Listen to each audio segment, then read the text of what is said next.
Hi, welcome to the kitchen. All the best conversations happen in the kitchen. I'm Bruce McCurdy from Radio Mankato. Today I want to talk about budgets. Yeah, pretty thrilling subject, isn't it? Nobody really wants to talk about a budget, but it's really important.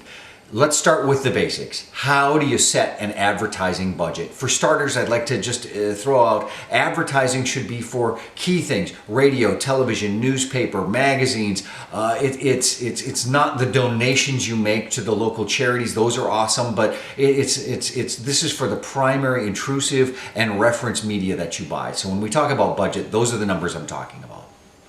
So there's 4 key ways that people do this. The first is no budget.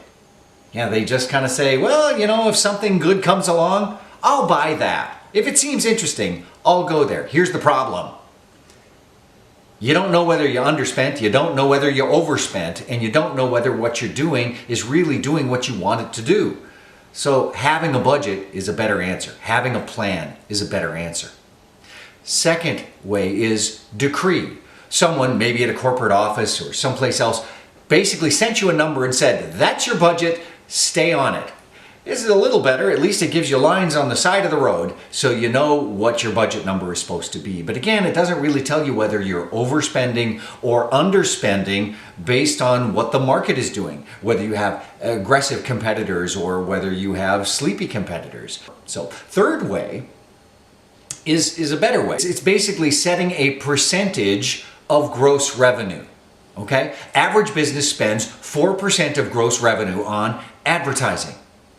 Now, if you're in a high margin business or if you're in a highly competitive business, you may have to do more, 7 or 12% or something like that. If you're in other kinds of businesses, they may be a little sleepier and only have to spend 2 or 3% of budget. But here's the thing, there's actually something called the Book of Budgets and Ratios. It's wildly boring, and it's about 200 categories of businesses, and it gives you an idea of whether the people spend money, how much they're spending on gross, how much they're spending of their net, and whether their advertising budgets are going to grow in the coming years or decrease. So it kind of gives you an overall picture in your business category.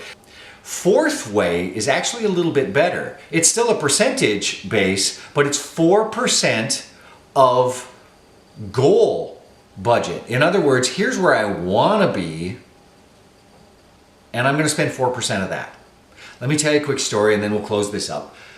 When I was a young salesman, I had a great big client, and I was scared to death to present this big plan in front of him. And I put the plan in front of him. I said, here it is, here's your plan. And he looks at it and he goes, this is the exact same plan I had last year. I said, yes, sir, it is. Yeah, if you don't grow my budget, how do you expect me to grow my business? Don't ever do this to me again. And he throws it across the table at me and walks out of the room. I was horrified, but I learned a valuable lesson. If you want to grow your business, you got to grow your budget. But more importantly, you got to set a budget. Thanks for stopping by the kitchen. Hope you have a great night.